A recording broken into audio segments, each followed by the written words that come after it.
Please please please please లోగా అక్కడే ఉందన్నా ప్లీజ్ ప్లీజ్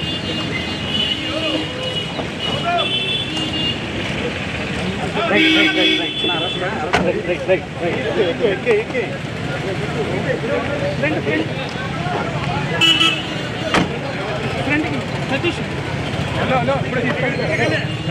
వచ్చేసారి తీసుకెళ్ళిపోయారు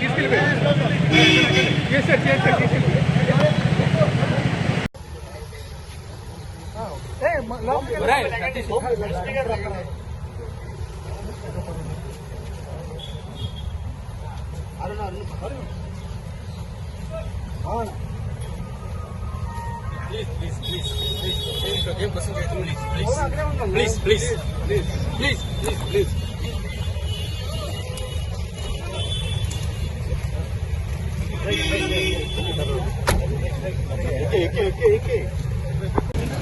ఫ్రెండ్కి సతీష్ వచ్చేసారి తీసుకెళ్ళిపోయారు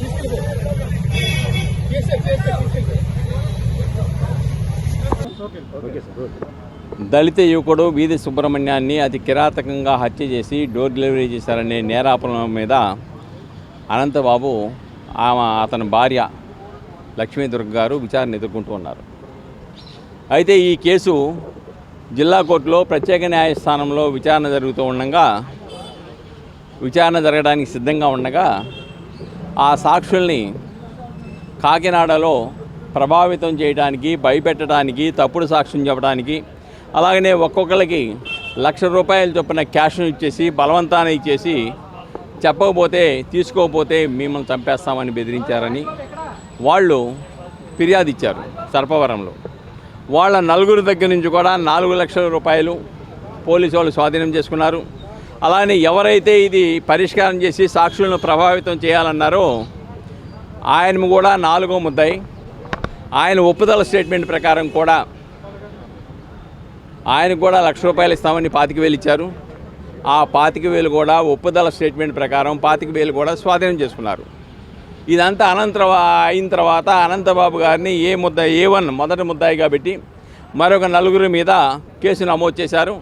ఆ కేసు నమోదు చేసి దాని మీద అరెస్ట్ చేయడానికి వెళ్తే ఆయన పారిపోయాడు. తర్వాత ఈరోజు వీధి సుబ్రహ్మణ్యం కేసు ఏదైతే ఉందో అది ఇక్కడ విచారణ జరుగుతోంది. ఈ విచారణలో ఈయన దొడ్డిదారిని వచ్చాడు. వచ్చిన తర్వాత వాయిదా పడిపోయింది. వాయిదా పడిపోయిన తర్వాత సర్పవరం ఏదైతే కేసు నమోదు చేశారో సాక్షులను బెదిరించారని, వీధి సుబ్రహ్మణ్యం హత్య కేసులో సాక్ష్యం చెప్పొద్దని ఏదైతే బెదిరించారో ఆ బెదిరించిన దానిలో ఆ కేసులో అరెస్ట్ చేయడానికి వచ్చారు. వాయిదా పడిపోయినప్పుడు కూడాను వాయిదా పడిపోయిన తర్వాత ఆయన బయటకు వస్తే అరెస్ట్ చేస్తారని అక్కడే ఉన్నాడు. చివరికి ఇప్పుడు బయటకు వచ్చారు. ఆ కేసులో వీధి సుబ్రహ్మణ్యం కేసులో కాదు, వీధి సుబ్రహ్మణ్యం కేసులో బెయిల్ రద్దు చేయమనే పిటిషన్ ఇంకోటి ఉన్నది. దీనిలో ఈ బెయిల్ రద్దు చేయడానికి అది మంగళవారం బుధవారంలో దాని మీద విచారణ జరిగి నిర్ధారించడం జరుగుతుంది. చెప్పకపోతే శుభ సందర్భంలో కూడా ఈ రాష్ట్రంలో జరిగే విషయాలపైన మీకు చైతన్యం ఉండాలి. అప్పుడే అప్రమత్తంగా ఉంటాం. చరిత్రలో కూడా మీరు చూడండి, ప్రతి సంవత్సరం చరిత్రలో జరిగినటువంటి విషయాలన్నీ నరకాసురుని వధ చేస్తే దీపావళి పండుగ చేసుకుంటాం. దానికి కారణం అలాంటి వ్యక్తుల్ని గుర్తుపెట్టుకుంటేనే మంచి జరుగుతుందనే ఉద్దేశంతో అప్రమత్తంగా ఉండాలని చేస్తాం.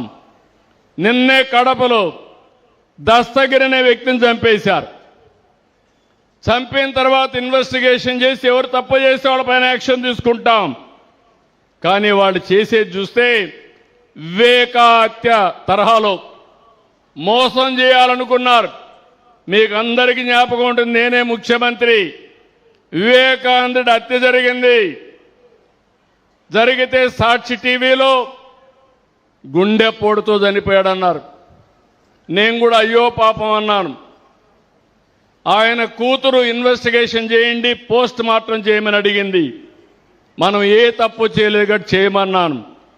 సాయంత్రానికి గుండెపోటు కాదు, ఇది గొడ్డలి వేటని డాక్టర్స్ చెప్పే పరిస్థితికి వచ్చారు. ఆ సాయంత్రం నేను తండ్రి లేడు, ఉన్న చిన్నాన్న కూడా చంపేశారని చెప్తున్నాం. కానీ నేను భయపడను.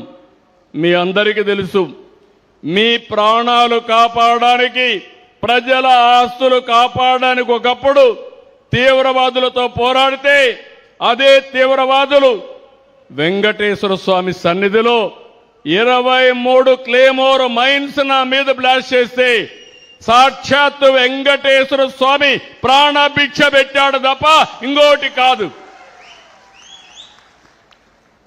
నేను ఆలోచించేది నిరంతరం మీకోసం ఆలోచిస్తున్నా. నిన్ననే కాకినాడలో ఒక ఎమ్మెల్సీ ఒక దళిత డ్రైవర్ని అతి ఘోరంగా చంపి, ఎంత అహంకారం అంటే ఆ డెడ్ బాడీ తీసి డోర్ డెలివరీ ఇచ్చే పరిస్థితికి వచ్చారు ఆ రోజుల్లో. అలాంటి వ్యక్తిని ఊరేగింపుగా తీసుకొచ్చి ఊరేగించే పరిస్థితికి వచ్చారు. నిన్న మళ్ళీ అందరినీ బెదిరించడం, సాక్షులకు డబ్బులు ఇవ్వడం, ఇలాంటి తప్పుడు పనులు చేసే పరిస్థితికి వచ్చారు. అడ్డంగా దొరికాడు.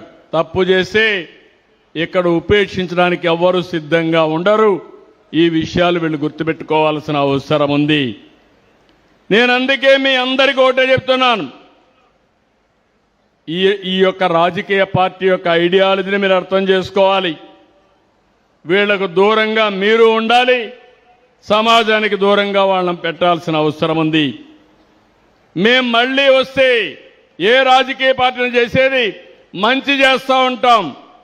కానీ వీళ్ళు వచ్చేది మాత్రం మేము వస్తే నరికేస్తాం, చంపేస్తాం, లేకుంటే క్యాన్సిల్ చేసేస్తాం, పెట్టుబడిదారు తరిమేస్తాం. ఇంకా మీరు చూస్తే దీన్ని డెమాన్స్ట్రేట్ చేయడానికి పోస్టర్లకి జంతు బలిచ్చే పరిస్థితికి వచ్చారు. నేను ఒకటే హామీ ఇస్తున్నా, మీ పాత రోజులు పోయినాయి. బెదిరింపులకు ఎవరూ భయపడరు. ప్రజలు పూర్తిగా చేంజ్ అయ్యారు, చైతన్యంతో ఉన్నారు. అందుకే ఈరోజు ఆ నమ్మకంతోనే రాష్ట్రంలో పెద్ద ఎత్తున పెట్టుబడులు వస్తున్నాయి. ఈ రాష్ట్రం అద్భుతమైన వనరులకి, నిపుణులకి, బ్రహ్మాండమైన యువతకి, అదే మాదిరిగా మీ స్ఫూర్తికి మనస్ఫూర్తిగా అభినందనలు.